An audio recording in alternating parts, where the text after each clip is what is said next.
Friends, आज का जो ये वीडियो है ना, ये है महाकुंभ में एक नई खोज IIT बाबा के ऊपर, जिनका नाम है अभय सिंह।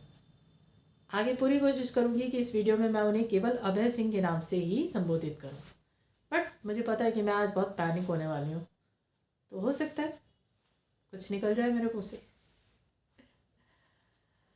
अब मैं पैनिक क्यों होने वाली हूँ वो बता देती हूँ, क्योंकि वो भी जिन सवालों का सामना कर रहे हैं सोशल मीडिया पर, मैं भी लगातार इन सवालों का सामना करती रहती हूँ। जब भी लोगों के साथ मेरी डिस्कशन होती है तो वो भी मुझसे इसी तरीके के सवाल करते हैं और मुझे भी फेस करना ही पड़ता है। पर उन्होंने कुछ ऐसी बातें बोली जिन्होंने मेरे अंदर बहुत क्लैरिटी को जन्म दिया।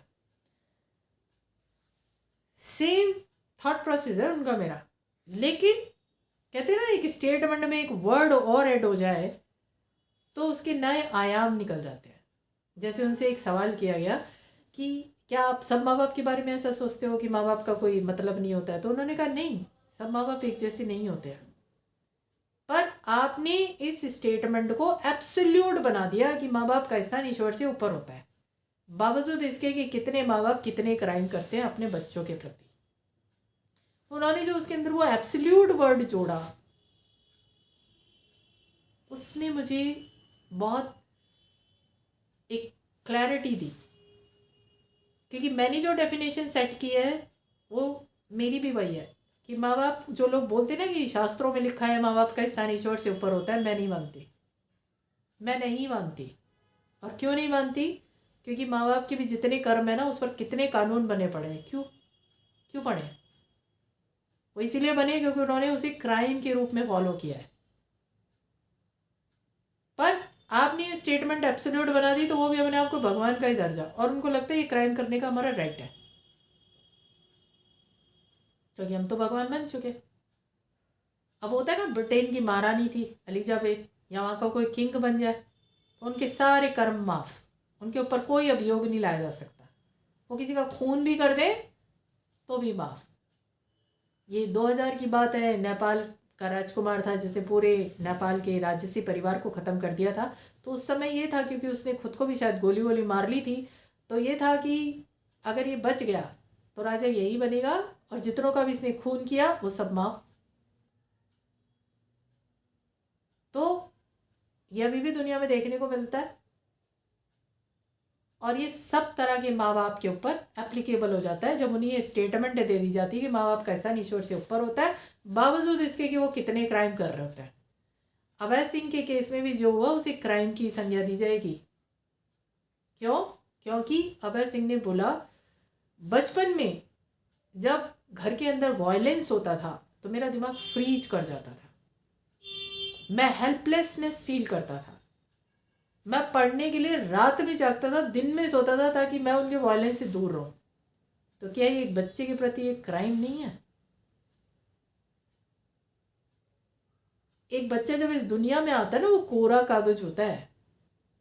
आप लिखते हो उसके मन के ऊपर सब कुछ, आपके दिए गए संस्कार होते हैं जो उसके अंदर आते हैं। एंड साइकोलॉजी की दुनिया में साइंटिफिक वे में ये प्रूव हुआ है कि 7 साल की उम्र तक बच्चा जो अपने आसपास के एटमॉस्फेयर से लेता है, उसी पर उसकी आगे की जिंदगी निर्धारित होती है।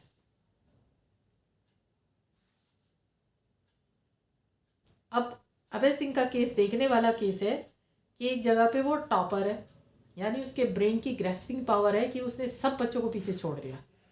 दूसरी जगह वो उस फ्रीज होने को, उस हेल्पलेसनेस को आज तक फेस करता है, क्योंकि जब उसने बताया कि मैं धर्मशाला में था और उस वक्त फिर ये सब चीज़ें जनरेट हुई, जो कुछ भी वहाँ पर हुआ, तो मैं फिर हेल्पलेसनेस की स्थिति में आ गया।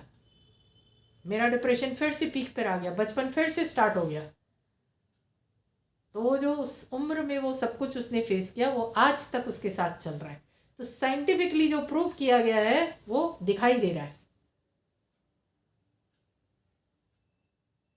तो इस चीज़ को तो आप डिनाई नहीं कर सकते, लेकिन उसके बावजूद जितना सोशल मीडिया है वो बार बार एक ही बात बोल रहा है कि माँ बाप का स्थान ईश्वर से ऊपर होता है, माँ बाप तो माँ बाप होते हैं।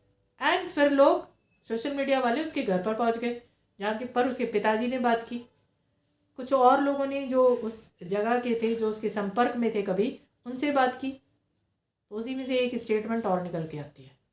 भाई माँ बाप का स्थान तो माँ बाप का होता है, पर जब पूछा गया कि भाई देखो माँ बाप के बीच लड़ाई झगड़े होते थे, उसका बच्चों पे इफेक्ट आया, तो उन्होंने बड़ी सफाई से वो स्टेटमेंट दी कि झगड़े किस घर में नहीं होते।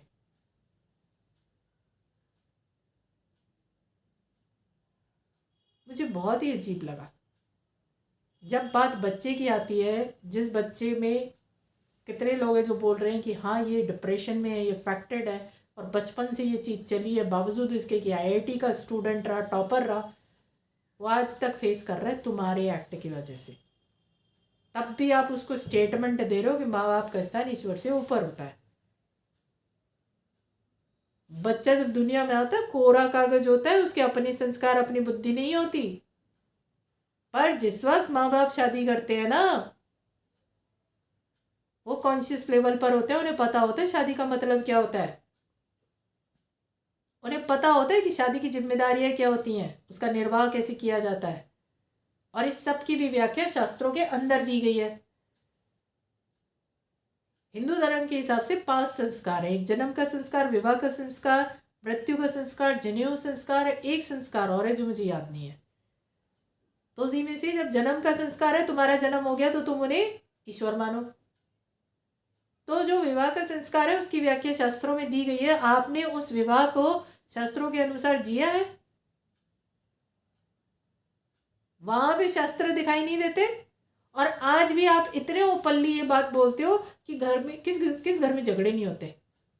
शास्त्रों के अंदर कहीं लिखा है कि जब तुम विवाह के संस्कार में आओगे, विवाह का संस्कार मतलब फेरे लेना नहीं होता है, जितने सालों तक आपका वो विवाह रहेगा तब तक आपको उस विवाह के संस्कार का निर्वाह करना होता है। और वहां पर आप अपने बच के निकलने का रास्ता ढूंढते हो। भाई किस घर में झगड़े नहीं होते? वहां पे लिखा है कि झगड़ों के साथ आपको विवाह का संस्कार पूरा करना। बच्चे के केस में आप मानने के लिए तैयार नहीं हो रहे कि उन्होंने इतना वायलेंस किया कि बच्चा फ्रीज कर गया और आज तक उसको झेल रहा है। वहां आज अब आप अभी भी उस स्टेटमेंट को उसी के ऊपर एप्लीकेबल करना चाहते हो कि नहीं वो माँ बाप है, माँ बाप का स्थान ईश्वर से ऊपर होता है। पर विवाह का संस्कार जो शास्त्रों के अंदर लिखा है उसे आपने नहीं जिया, उसे आपने वायलेंस के साथ जिया। अब मैं इसमें भी एक क्लैरिटी ला देती हूँ। आज घर में खाना बना, खाने में नमक तेज है, आप ऑफिस से आ रहे हैं, स्ट्रेस में है, वहाँ के अपने स्ट्रेस हैं, घर में आए खाने में नमक तेज है। क्या होता है कि खाना एक ऐसी चीज़ होती है जो आपकी स्ट्रेस लेवल को थोड़ा कम कर देता है, बट यहाँ तो उल्टा मिल गया कि नमक ज़्यादा हो गया, अब आपसे वो खाना भी नहीं खाया जा रहा। आपने खाने की थाली सरका दी और कह दिया यार तुम्हें खाना बनाना नहीं आता, नहीं खाऊंगा मैं या नहीं खाऊंगी मैं। उसको कहते हैं मूड, उसको कहते हैं स्ट्रेस, उसको कहते हैं गुस्सा। आया और चला गया। तो ये आपको प्रत्येक व्यक्ति में भी मिल जाएंगे, प्रत्येक परिवार में भी मिल जाएंगे। पर जो अभय सिंह ने बताया कि वो बोरा लाठी लेकर उसमें उसे बांध के लपेट के फिर मारते थे, ये ना तो मूड है ना गुस्सा है, इसको वायलेंस बोलते हैं। वायलेंस बोलते हैं इसे। मैं खाने में नमक तेज है मैं नहीं खाऊंगा, इसका किसी बच्चे पे कोई इफेक्ट नहीं जाता, बट मां को बांध के फिर मारा जा रहा है, हेल्पलेसनेस फील कर रहा है, that is called a violence. इस तरीके का वायलेंस करने का शास्त्रों में अधिकार है?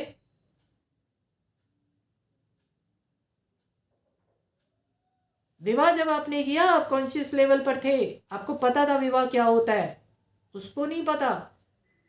एक 3 महीने तक के बच्चे को आप किसी की भी गोद में डाल दो, वही उसके माँ बाप, उसको नहीं पता मेरे माँ बाप कौन है। और जब आप विवाह करते हो आप कॉन्शियस लेवल पर होते हो, और विवाह के संस्कार की पूरी व्याख्या शास्त्रों में आप उसके अनुसार उसको जीते ही नहीं हो। आजकल के विवाहों की हालतें क्या है? कितना दहेज दोगे, शुरुआत वहीं से है। शास्त्रों में इसकी आज्ञा दी गई है? नहीं। बच्चे के जन्म की बात होती है, लड़की है तो नहीं चाहिए, लड़का चाहिए हमें, उसे कहते हैं भ्रूण हत्या। हिंदुस्तान में बैन है वो, जेंडर डिस्क्रिमिनेशन, आप जान ही नहीं सकते। बच्चे के जन्म के बाद ही आपको उसका जेंडर का पता चलेगा, जबकि कई कंट्रीज ऐसी हैं जहाँ पर आप जान सकते हो। हिंदुस्तान में बैन है, क्यों? क्योंकि यहाँ पर आज तक चल रहा है। आप अपनी सोसाइटी में देखो जरा, कितने लोग ऐसे हैं जो ये काम कर रहे हैं। हिंदुस्तान में तो किस पैमाने पर चल रहा है उसकी तो बात ही मत करिए, तभी तो कानून बना पड़ा है। दहेज लेना अपराध है, वो कानून है। बच्चे के जन्म पे डिस्क्रिमिनेशन करते हो, वो अपराध है।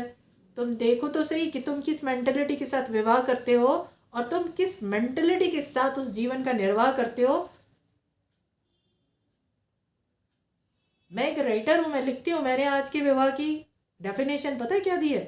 फैंटेसी से शुरू होता है, इनसिक्योरिटी पे खत्म होता है। इसमें आपको शास्त्र कहाँ से दिखाई देते हैं? उस चीज़ को आप शास्त्रों से जोड़ने के लिए तैयार नहीं हो, और एक बच्चा जो कोरे कागज की तरह दुनिया में आता है उसको शास्त्रों पे डाल रहे हो। और डालते भी कब हो? जब वो संन्यास के रास्ते पे जा रहा है। गुनाह बना दिया कि तूने संन्यास धारण किया। क्यों? क्योंकि आपने जिस मेंटलिटी के साथ विवाह किया वो पूरी नहीं हो रही।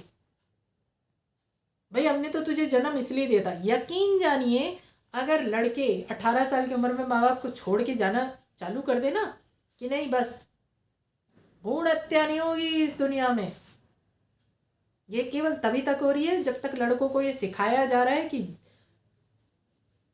बुढ़ापे में तुम्हें माँ बाप का सहारा बनना है। आप एक बार करके देख लीजिए, भ्रूण हत्या होना ही बंद। वो हो ही इसीलिए रही है, इनसिक्योरिटी।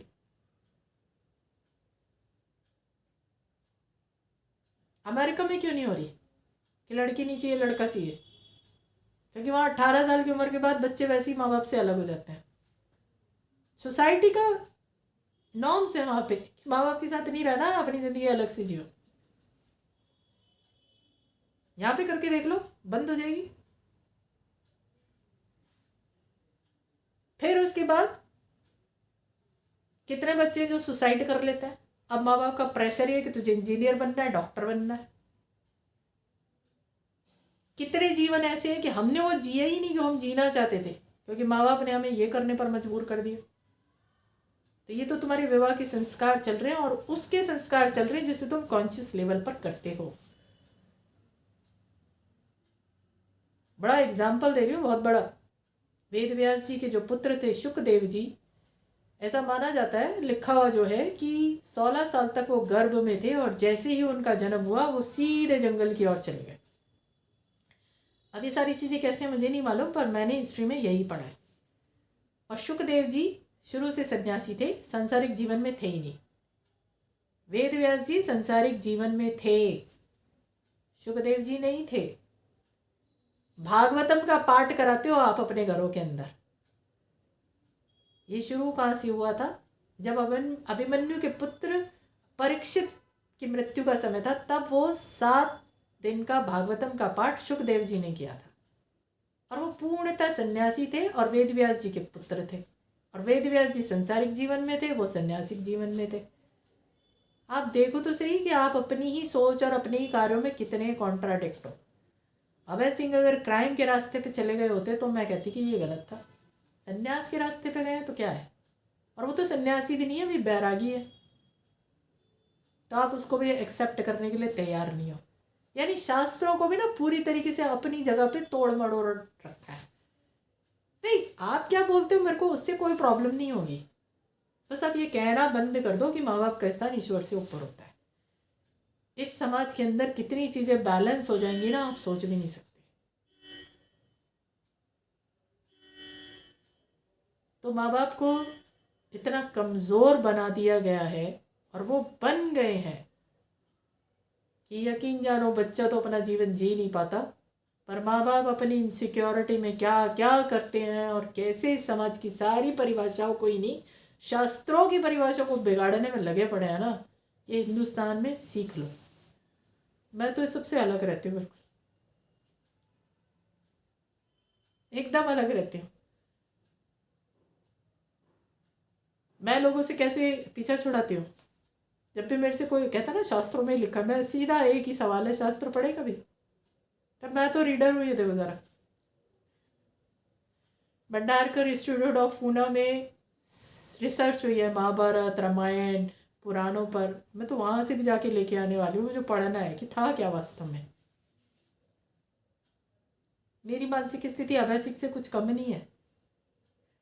उसकी तरह से बैरागी हूँ, अपनी घर की 4 दीवारों के अंदर रह के बैरागी हूँ मैं। समझ में नहीं आती मुझे ये दुनिया।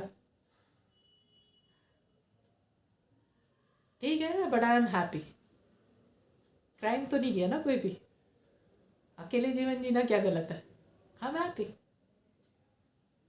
और मैं एक वुमेन हूँ, तो मुझसे किसी ने उम्मीद भी नहीं की। ये सारी प्रॉब्लम भी लड़कों की है। एनीवे, थोड़ा बोलने से पहले सोचा करो। कभी कभी मुझे ऐसे लगता है इंसान बोल रहा है लेकिन अपने ही विचारों में कितना कंफ्यूज है। और उससे ज़्यादा मुझे तकलीफ़ तब होती है जब उसकी वो स्टेटमेंट में उसके अंदर की हंगर दिखाई देती है। तो आज के लिए बस इतना ही। Thank you so much.